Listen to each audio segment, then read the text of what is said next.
अस्सलाम वालेकुम students, how are you. आज 3 क्लास की इस्लामियत का टॉपिक है हकूकुल इबाद। आज हम रीडिंग करेंगे यतीम उसे कहते हैं, यहाँ से स्टार्ट करेंगे। तो आज हम टॉपिक स्टार्ट करते हैं यतीमों के हकूक। यतीम उसे कहते हैं जिसके वालिदैन फ़ौत हो जाए, मतलब जिसके मामा और बाबा फ़ौत हो जाते हैं उसको हम यतीम कहते हैं। ठीक है।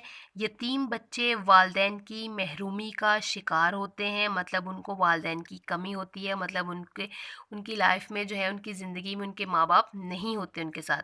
हमें चाहिए उनके हकूक़ का ख़याल रखें, उनके जान माल की हिफाजत करें।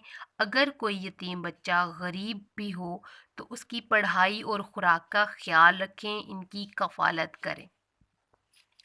मतलब अब देखें, जिन बच्चों के माँ बाप नहीं होते तो बेटा उनको पालने वाला कोई नहीं होता, उनको पढ़ाने वाला कोई नहीं होता। तो हमें चाहिए कि हम उनके हकूक़ का ख़याल रखें, उनके जान माल की हिफाजत करें।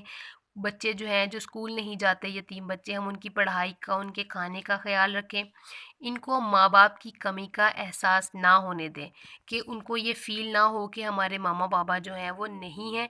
आप सल्लल्लाहु अलैहि वसल्लम ने फ़रमाया, सबसे अच्छा घर वो है जिसमें किसी यतीम की परवरिश हो।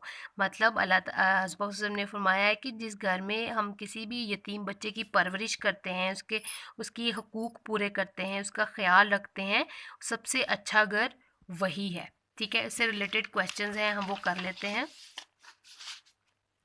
यतीम किसे कहते हैं? जिसके वालिदैन फ़ौत हो जाएं उसे यतीम कहते हैं। यतीम के हकूक़ का ख़याल किस तरह रखा जा सकता है? अगर कोई यतीम हो उसकी पढ़ाई और ख़ुराक का ख़याल रखें, इनको माँ बाप की कमी का एहसास ना होने दें। यतीम के हवाले से रसूल अकरम सल्लल्लाहु अलैहि वसल्लम का फ़रमान लिखें। आप सल्लल्लाहु अलैहि वसल्लम ने फ़रमाया, सबसे अच्छा घर वो है जिसमें किसी यतीम की परवरिश हो।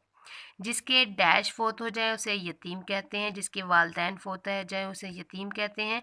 अगर कोई यतीम बच्चा गरीब हो तो उसकी डैश और डैश का ख़याल रखें, पढ़ाई और ख़ुराक का।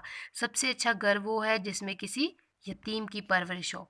रिश्तेदारों की गमी और खुशी में शरीक होना चाहिए। जी हाँ। यतीम बच्चे वालिदैन की महरूमी का शिकार होते हैं।